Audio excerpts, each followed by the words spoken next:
Hi, and welcome back to the garden. Take a look at these beautiful red potato plants. I only planted them a couple of weeks ago and they're doing phenomenal. They're tall, thick. I'm getting ready to add some more dirt. Let me show you what I did.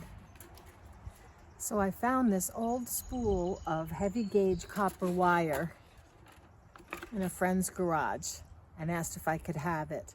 And what I did was I stretched it out over the length of 5 pots and left just enough to stick up. And without adding the coil, these were already doing phenomenal. I just added the coil, but what I did was they're connected. One copper wire connects all through in between the pots. Let me show you.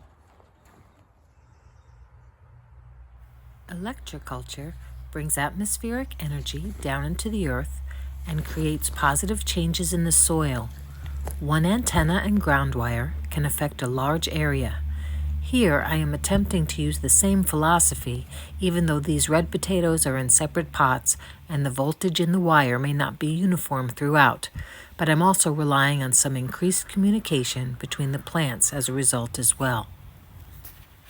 So after I already had the copper wire in the pot, I added a coil at the top, and I just added it, wrapped it around, used some electrical tape. So I have one antenna, and the current that collects will go down through the wire, and I'm hoping will affect the soil in all 5 of these pots. So I only needed one antenna with the same copper ground wire. As you can see, we're doing something right over here. These are the white potatoes that I planted using the same method. I put a copper wire down through the first pot and connected it in between each pot, so it's one antenna with the same ground wire, running the same current through the soil in all 4 pots. Again, these are doing very well. I'm going to add more dirt to these pots as the stalks are growing higher. That first copper wire was kind of thick and I had trouble bending it, so I just put it in straight and then I added the coil later. Here I'm getting ready to plant the rest of my sweet potato slips, and I'm using the same method, only this time I used a little strength and tried to coil up that thick gauge copper wire, but it's one wire going through, connecting each pot together. These are the sweet potato slips I put in water for a week, and you can see how nicely the roots are growing. These are ready to be planted, and I'm looking forward to seeing how they produce this year, now that I have my Electroculture antennas in place.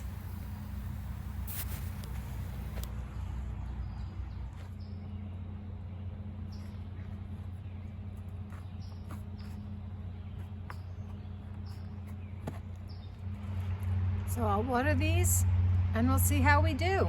Stay tuned for updates.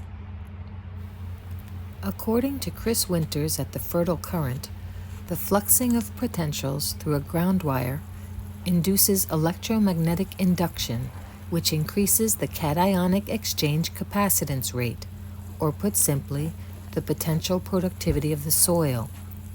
This process is always occurring, but here we are increasing it through feeble voltage.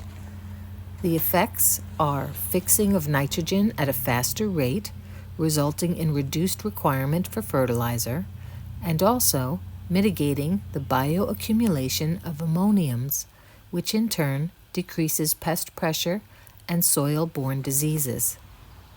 Overall, the effect is faster, greener, and more robust growth. There's a lot of technical specifications involved in electroculture, but I use those as a guideline and follow my intuition on how to harness the energy with simpler methods. Almost any attempt will work if you use the right materials and intention. It's a matter of how effective you want it to be. Commercial growers may want to maximize their garden's output, where home gardeners can be more creative in how they approach their gardens. I encourage you to learn more about electroculture and do your own experiments. Let me know how it grows, and thanks for watching.